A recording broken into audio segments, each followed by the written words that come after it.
जय श्री राम, जय बागेश्वर धाम सरकार। दोस्तों स्वागत है आपका हमारे YouTube channel grow to success में। दोस्तों आज हम आपको, यदि शत्रु आपके चाप को चारों तरफ से घेर के बैठे हैं और शत्रु से आप बहुत ज़्यादा परेशान हो चुके हैं, तो दोस्तों यकीन मानिए आपके जीवन में से बस शत्रु हटने ही वाला है कि बस ये 3 चीज़ें मिलाकर अपने घर के दरवाजे पर आपको डालना है और केवल 3 दिन आपको डालना है। आपके जीवन से शत्रु नाम की बीमारी हमेशा हमेशा के लिए खत्म हो जाएगी और जितने भी शत्रु हैं सारे के सारे आपके सामने गिड़गिड़ाएंगे, रोएंगे, पछताएंगे। तो दोस्तों बड़ा ही जबरदस्त उपाय है, बड़ा ही शानदार उपाय है। इस उपाय को यदि आपने कर लेते हैं तो आपके शत्रु पूरी तरह से परास्त हो जाएंगे, आपके शत्रु पूरी तरह से खत्म हो जाएंगे।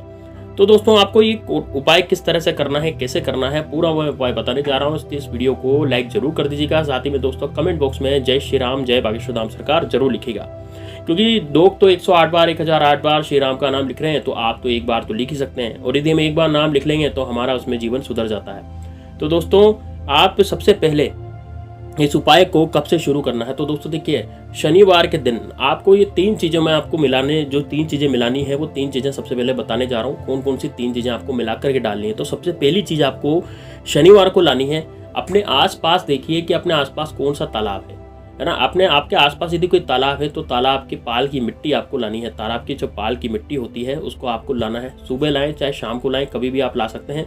तो तालाब के पाल की मिट्टी आपको लेकर के आनी है शनिवार के दिन। और अब ये वाली मिट्टी ला करके अपने पास रखें। अब आपको लाना है रविवार को। अब रविवार आ जाएगा अगले दिन, तो रविवार को आपको लाना है दोस्तों बबूल की पत्तियां, यानी बबूल की पातियां। बबूल का जो पेड़ होता है, कीकर का जो पेड़ होता है, जो आपने देखा है, उसमें पत्तियां होती छोटी छोटी सी। तो उन पत्तियों को आपको लेकर के आना है अपने पास, ठीक है ना। उन पत्तियों को अपने पास रविवार को, उन बबूल की पत्तियों को लेकर के आए। अब सोमवार आ जाएगा, अगला दिन फिर सोमवार हो गया। तो सोमवार को आपको क्या करना है कि अपने आसपास देखिए कि गांव के बाहर, आपके जो गांव है या कोई क्षेत्र है जहां पे आप रहते हैं, कोई कॉलोनी है, तो वहां पर हैंडपंप, यानी गांव के बाहर कोई हैंडपंप लग रहा है या फिर कोई कुआं है ना, जमीन का जो पानी होता है वो आपको लाना है, ठीक है। 1 लोटा जल आप ले आए, काफी है, इतना चलेगा, ठीक है। तो कुएं का पानी, तो आपको क्या करना है, शनिवार को तो पास के तालाब की मिट्टी लानी है, रविवार को बबूल की पत्तियां लानी है, और सोमवार को जाकर के आपको क्या लाना है, हैंडपंप का पानी लाना है। अब इस उपाय को आपको सोमवार के दिन ही करना है, यानी कि ये सामग्री जुटाने में आपको शनिवार का समय लगेगा। शनिवार, रविवार, फिर सोमवार को आप ये उपाय कर लेंगे। तो पानी ला करके आएंगे, हैंडपंप का पानी ला करके अब आप इन तीनों चीज़ों को मिलाएंगे। तीनों चीज़ों को, अब तालाब की जो मिट्टी लाए हो उसमें आप इन बबूल की पत्तियों को मिला लेंगे और हैंडपंप का पानी या फिर आप कुएं का पानी आप मिला लेंगे, ठीक है ना। इन तीनों को मिला करके अब आप जाएंगे शिव मंदिर पे, यानी किसी शिवालय में आपको जाना है। और शिवालय में जाकर के आपको वहाँ पर वो जो शिवलिंग है वहाँ पर आपको इन तीनों चीज़ों का आपको भगवान शिव पर यानी लेप करना है, ठीक है ना। तो जब से आप लेप करेंगे तो लेप करने के बाद कोई कपड़ा वगैरह आपके साथ ले जाए, उस कपड़े को आपको पूरा शिवलिंग उससे साफ कर लेना है, यानी कि वो जो आपकी जो सामग्री चिपकाई गई थी शिवलिंग पर वो सारी की सारी आपके पास आ जाएगी, ठीक है। वो सारी की सारी आपके कपड़े में आ जाएगी, वो सामग्री आपकी कपड़े में आ गई।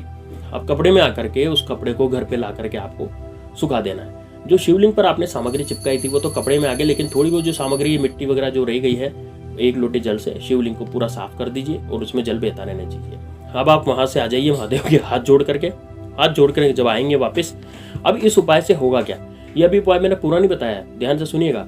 इस उपाय से होगा क्या, तो सबसे पहले ये जान लीजिए। तो देखिए दोस्तों, जो शत्रु, आपके गुप्त शत्रु जो आपको चारों तरफ से घेरे हुए हैं और आपको आकर के धमकियां देते हैं कि तेरा ये कर दूंगा, तेरा ये बिगाड़ दूंगा, वो बिगाड़ दूंगा। देखिए दोस्तों, आजकल जो शत्रु है ना, सामने से आकर के धमकी नहीं देते। ज़्यादातर शत्रु जो हैं वो पीठ पीछे वार करते हैं, यानी कि ज़्यादातर जो शत्रु होते हैं वो हम पर किया कराया करवाते हैं, काली विद्या करवाते हैं, काला जादू करवाते हैं, जिससे कि हमें भी पता नहीं लगता कि व्यक्ति पर काला जादू हो गया है। यानी कि आपके परिवार का कोई भी सदस्य अचानक से यदि बीमार पड़ जाए, या फिर आपके परिवार में अनहोनी घटनाएं होने लग जाए, या फिर आपके परिवार में अचानक से कोई ऐसा बीमार पड़ जाए जैसा कभी वो पड़ा ही नहीं हो, एकदम से उसकी ज़िंदगी में जैसे कोई टेंशन आ जाए, है ना, जैसे कोई करती कराए जो चलती चलाती जो भी आपकी खत्म हो जाए, या बहुत सारी चीज़ें ऐसी हैं जो कि आपके जीवन में घटित हों और अप्रत्याशित ढंग से घटित हों, तो ये समझ लीजिए कि आपके जीवन में जो शत्रु हैं वो आपके पीछे पड़े हुए हैं और शत्रु आपके जीवन को पूरी तरह से बर्बाद करना चाहते हैं। तो दोस्तों किस तरह से ये शत्रु आपको बर्बाद करना चाहते हैं, कैसे ये अपनी, क्योंकि दोस्तों क्या होता है आजकल ईर्ष्या का भाव होता है। लोग क्या है, एक दूसरे से ईर्ष्या करने लग जाते हैं।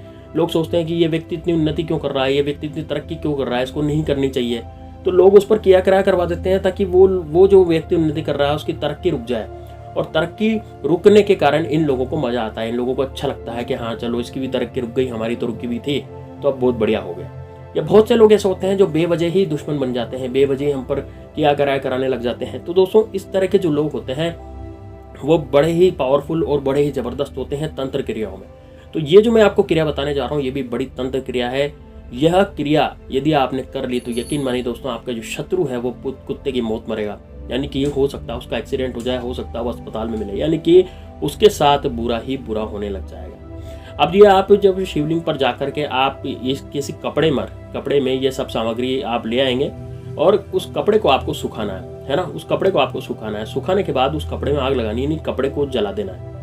जैसे आप कपड़े को जलाएंगे तो उसकी राख बन जाएगी। अब जैसे आप कपड़े को जलाएंगे ना तो कपड़े की राख बन जाएगी, उस राख को आपको लेना है और उस राख को लेकर के अब क्या करना है, इसमें पीले रंग की सरसों आपको मिला लेनी है। यानी कि जो राख कपड़ा जला करके जो उसकी राख बनी थी तो उस राख में आपको पीले कलर की सरसों मिलानी है और आपको उस पीले कलर की सरसों को अब राख और पीले रंग की सरसों दोनों को मिक्स कर ले और मिक्स करके अब आपको अपने घर के आसपास से डालनी है, अपने घर की बाउंड्री में डालनी है, लेकिन बाउंड्री के टच करते हुए नहीं डालिएगा, है ना। बाउंड्री से थोड़ा सा दूर डालिएगा। जैसे आपके घर की कोई दीवार है ना, घर के आसपास की जो चारों तरफ की दीवारें होती है, दीवार पे टच करते हुए नहीं डालना, दीवार से थोड़ा सा दूर डालना है, लेकिन आपके घर के आसपास इसको आपको डालना है, ठीक है। और जो सामग्री बच गई, जैसे मान लीजिए कुछ सामग्री बच गई, तो वो बची हुई सामग्री को आपको घर से बाहर ले जाना है, घर के अंदर नहीं रखनी इस सामग्री को। ये ध्यान रखिएगा दोस्तों, इस सामग्री को आपको घर के अंदर, यानी जो राख और राई जो सरसों है, पीली सरसों, इसको आपको घर के अंदर नहीं रखना है, नहीं तो फिर चक्कर पड़ जाएगा, ठीक है ना। ये बड़ा ही खतरनाक प्रयोग है।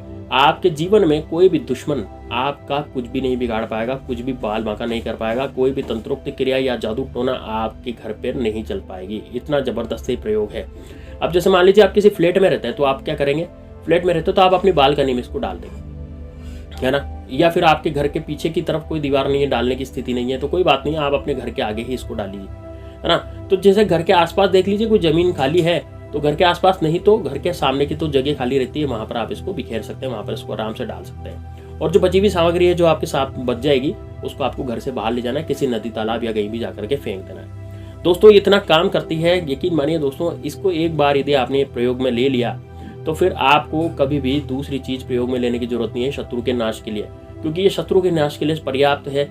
एक बार यदि शत्रु इसकी चपेट में आ जाता है, मान लीजिए आपका कोई शत्रु है, गुप्त शत्रु, और आपको पता नहीं है, आपका बिजनेस बंद कर रहा है, बिजनेस बर्बाद कर रहा है, आप कोई अच्छा सा बिजनेस कर रहे हैं तो उसको भी बर्बाद करना चाहता है, या फिर आप अच्छी नौकरी कर रहे हैं तो उसको समझ में नहीं आ रहा कुछ भी, और उसको आपकी नौकरी भी रास नहीं आ रही, वो आपकी नौकरी भी छुड़वाना चाहता है, तो या फिर आपकी जान भी लेना चाहता है, आपकी प्रॉपर्टी लूटना चाहता है, कई सारी चीज़ें जो हैं वो शत्रु करना चाहता है। तो दोस्तों बस उन सब शत्रुओं का एक ही निचोड़ है ये जो मैंने आपको उपाय बताया। इसको दोस्तों ज़्यादा से ज़्यादा शेयर कीजिएगा वीडियो को, और दोस्तों कमेंट बॉक्स में जय श्री राम, जय बागेश्वर धाम सरकार जरूर लिखेगा, ताकि आपके जीवन में भगवान श्री राम हमेशा आपकी हर मनोकामना को पूरी करती रहे।